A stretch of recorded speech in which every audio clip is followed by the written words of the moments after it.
Hallo zusammen, herzlich willkommen, boas-vindas a mais um vídeo aqui do canal Clube de Alemão. Na aula de hoje, nós vamos continuar falando sobre os conectores. Pois é, essa é a terceira e última aula da série Os Conectores do Alemão. Na primeira aula, nós aprendemos os conectores que nós chamamos de Enkonjunktionen, que são aquelas conjunções coordenativas. Na segunda aula, nós aprendemos as U-Konjunktionen, que são as conjunções subordinativas, e aqui na terceira aula eu vou ensinar para vocês os advérbios conectivos, também chamados de Konjunktionaladverbien, tá certo? Então, antes da gente começar essa aula super importante, já deixa a sua curtida, se inscreva no canal, ativando o sininho para não perder nada daquilo que eu posto. Sem mais delongas, vamos começar.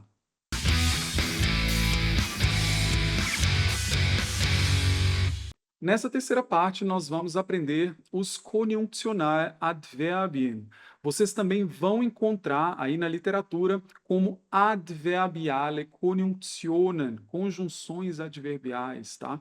Também existe esse nome, mas este nome aqui, Konjunktionaladverbien, é o mais comum, ok? Pessoal, então vamos fazer uma recapitulação assim de tudo que a gente aprendeu. Nós aprendemos que o alemão tem conectores que vão conectar orações. Então, para que as frases tenham uma coesão, elas precisam ser formadas por mais de uma oração, para que você tenha uma ideia e você consiga realmente trabalhar aquela ideia numa mesma frase, você vai separar em orações que vão ser o quê? Unidas por meio desses conectores. Só que, diferentemente do que acontece no português, dependendo do conector, ele vai fazer uma bagunça com a frase. Por quê? Ele vai fazer com que os verbos eles troquem de lugar, não é verdade? Então, na primeira aula, nas Enkonjunktionen, né, nebenordnende Konjunktionen, esse nome imenso, a gente viu que não acontece nada com a oração. Ela fica do jeitinho que ela já está. Agora, quando nós temos as U-Konjunktionen, né, também chamadas de unterordnende Konjunktionen, elas vão sim fazer uma bagunça com a oração, porque elas vão mandar os verbos lá para o finalzinho da frase. Caso você não tenha assistido a essas duas aulas anteriores a essa daqui, corre lá, está aqui na descrição o link para elas, para essas duas aulas. É muito importante que você as tenha assistido antes de começar essa aula de hoje, tá? E nessa terceira parte, a gente vai ver que os advérbios conectivos, eles vão ser um pouquinho diferentes daquelas conjunções, tá? Mas eles também vão causar aí um pouquinho de mudança na frase, e eu vou mostrar isso tudo por meio de exemplos práticos. Vamos entender primeiro o que são os Konjunktionaladverbien, tá? Eles são advérbios, gente, só que são advérbios que a gente usa para conectar orações. Olha que interessante. E, diferentemente do que acontecia com as U-Konjunktionen, aqui a gente não vai ter uma questão de subordinação, ou seja, uma frase não vai ser subordinada, dependente de outra, tá? A gente vai utilizar, basicamente, esses advérbios para criar um fluxo de tempo, de condição, tá? Para a gente dar ideias que a gente não conseguiria dar, por exemplo, em uma frase simples. Vocês vão ver por meio de exemplos, tá bom? Quais são as características? A primeira delas é que esses conectores vão afetar a ordem da frase. Pois é, os Konjunktionaladverbien, eles afetam a ordem das palavras na frase. O que vai acontecer? Quando a gente começa a frase com um desses advérbios, o verbo principal ali da frase, ele vai ser puxado para ficar do lado ali. Ele quer ficar bem coladinho mesmo com esse conector, tá? Nos exemplos isso vai ficar mais claro para vocês. E aqui, como eu falei para vocês, a gente não tem uma relação de subordinação, ou seja, não é uma oração subordinada que está sendo ligada a uma oração principal. A gente aqui tem duas orações que podem ser, inclusive, independentes, mas esses advérbios vão trazer relações de causalidade, de tempo, de concessão, entre vários outros exemplos, certo? E o mais legal é que, sim, nós temos uma flexibilidade no posicionamento desses conectores.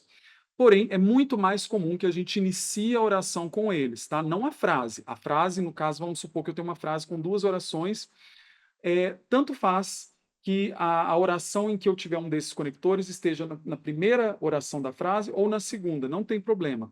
Mas o que eu quero dizer é que normalmente a gente inicia com essas palavras. Você não precisa, mas você pode. E é justamente o fato de nós iniciarmos por esses conectores que faz com que o verbo seja puxado para próximo dele. Já vou mostrar para vocês. Olha esse exemplo aqui. Er hatte keine Zeit, deshalb kam er nicht. Ok? Ele não teve tempo, por isso ele não veio. Neste caso, nós temos aqui um conjuncional adverb chamado deshalb, que é o por isso do português. E como vocês perceberam, o verbo veio para próximo dele, ele puxou o verbo. Então, se eu fosse traduzir literalmente para o alemão, ficaria assim: ele teve nenhum tempo, por isso veio ele não, tá? Então, olha como soa esquisito no português, tá? Mas no alemão precisa ser assim. Existe uma regra que diz o seguinte: em frases declarativas, o verbo ele precisa estar na segunda posição. Se eu for considerar essa oração aqui e eu considerar que o meu conjuncional adverb está na primeira posição, o verbo tem que estar na segunda. Então, eu estou considerando o fato de ele estar ali já ocupando a primeira posição, esse conector, então o verbo fica na segunda. É por isso que a gente tem essa impressão de ele puxar o verbo para perto dele, tá? Só que o que acontece? A gente sabe que nem todas as frases vão ter apenas um verbo principal. Quando nós temos frases, por exemplo, com verbos auxiliares, mais precisamente verbos modais, a gente vai ter dois ou mais verbos numa mesma oração. E qual é a posição de cada um desses verbos? Gente, a regra é muito clara. O verbo conjugado, ele fica na segunda posição, logo depois do conector. E o verbo no infinitivo vai para a última posição da frase. Olha só. Er hatte keine Zeit, deshalb konnte er nicht kommen. Aqui eu tenho dois verbos. Eu tenho o verbo o konnte e o kommen, né? Aqui, na verdade, é o verbo können que está conjugado. Como ele está conjugado, ele fica na primeira, segunda posição. E aqui eu tenho o verbo vir, que está no infinitivo. Então, ele vai para a última posição da frase. Então, para dizer ele não teve tempo, por isso ele não pôde vir, seria em alemão como se eu estivesse dizendo ele não teve tempo, por isso pôde ele não vir, tá? Tem que ser dessa maneira, gente. Eu não posso de jeito nenhum colocar os dois aqui juntos, assim, deshalb konnte kommen er nicht, ou er konnte.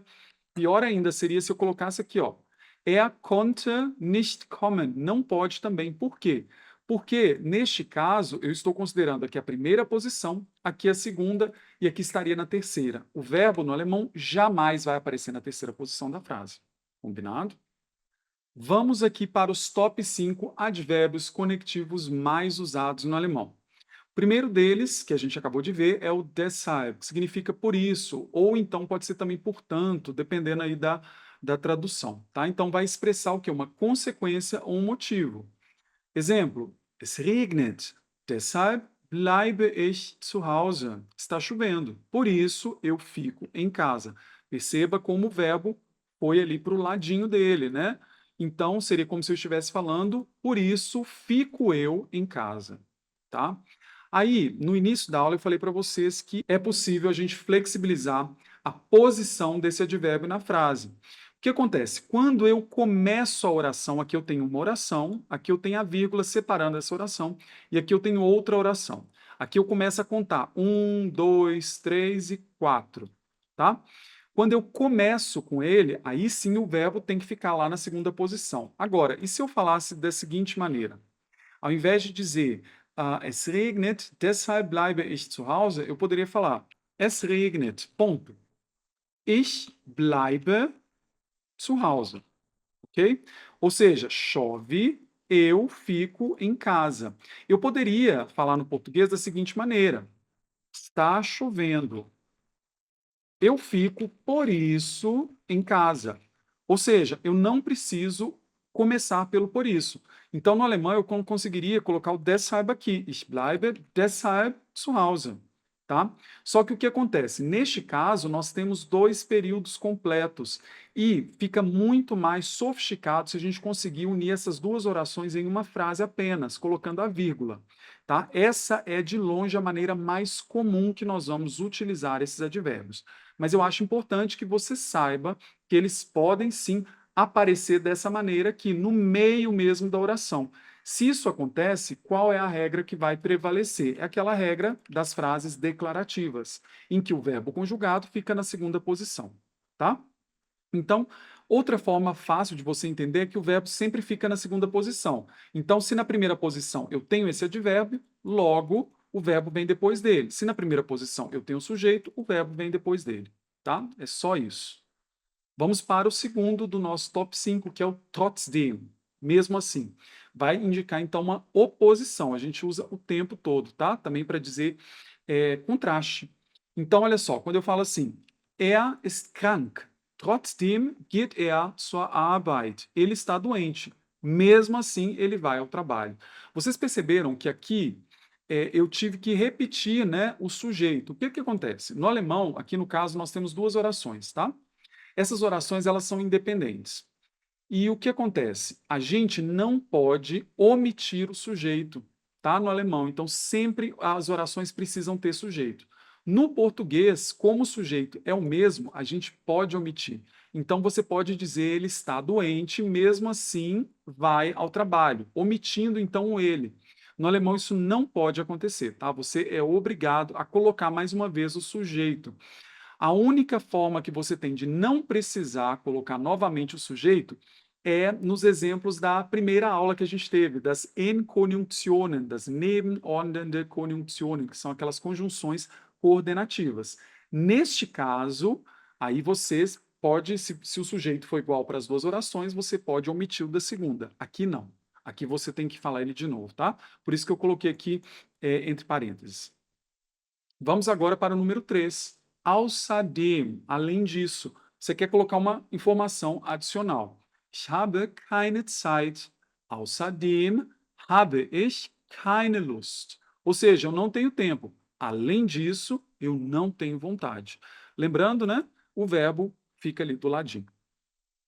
Número 4, sonst, se não. Então, a gente vai indicar a consequência negativa caso algo não seja feito. Então, apresse-se, senão você perderá o trem. Beeil dich, sonst verpasst du den Zug.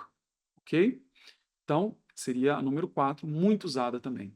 E a número 5 seria dann. Muito cuidado, porque nós, no português, principalmente na variante brasileira do português, sempre que nós temos uma vogal seguida de um N de nariz ou M de Maria, tá? Essas consoantes são consoantes nasais. O que que a gente faz? A gente nasaliza a vogal que antecede. Então, um brasileiro vai ter a tendência de pronunciar como dan, dan. Se você aperta o nariz, você vai perceber o quanto você está nasalizando. Então, dan. Isso não acontece no alemão. DA faz da, não faz dan, tá? Então aqui é dan, aberto, não é dan, ok? Então treina isso em casa e isso vai melhorar muito a sua pronúncia. Se você falar dan, tudo bem. Ninguém vai achar ruim, todo mundo vai entender. Mas fica feio, tá? Então, dan, aberto. A, bem aberto, tá bom? Sem nasalizar. Significa então ou depois, a depender aí da tradução do contexto. Então, vai explicar ali uma sequência, vai trazer uma sequência de coisas, uma coisa é feita, então outra coisa é feita logo depois. Então, olha só. Zuerst lernen wir, dann machen wir eine Pause. Primeiro estudamos, depois nós fazemos uma pausa. Ou então nós fazemos uma pausa. Vou até colocar aqui um então, porque serve, né, para tradução aí pode ser qualquer um desses dois. Muito simples, né? Então só pegar essa regra aí do verbo na segunda posição. Vamos lá, gente. A dica do Alex. Na aula passada, eu falei para vocês, né, que eu dei essa dica de Enkonjunktion, para você associar o N a não altera em nada a ordem das palavras. Então, não altera nada. O Konjunktion, o verbo vai para a última posição. Então, associar o U com última. E aqui nós temos conjunctional adverb, né, que seria esse A. Outra forma também que a gente tem de chamar seria adverbiale Konjunktionen, tá? Conjunction seria no singular e Konjunktionen no plural. Então, adverbiale Konjunktion, você também vai associar esse a aproximar o verbo para perto de si. Ele quer o verbo ali coladinho com ele. Então, en Konjunktion, conjunção coordenativa, Não alterem nada. O conjunção, conjunção subordinativa. Última posição que manda o verbo. E conjuncional adverb ou adverbiale conjunção aproxima o verbo para pertinho dele ali. E com isso nós terminamos mais essa aula. Eu espero muitíssimo que você tenha gostado, tenha aprendido. Se você não assistiu às últimas duas aulas, assista também para fazer aí o pacote completo. E lembrando também, todas as aulas têm material em PDF. Baixe o seu, está aqui na descrição. E eu te vejo numa próxima lição. Até lá. Tschüss!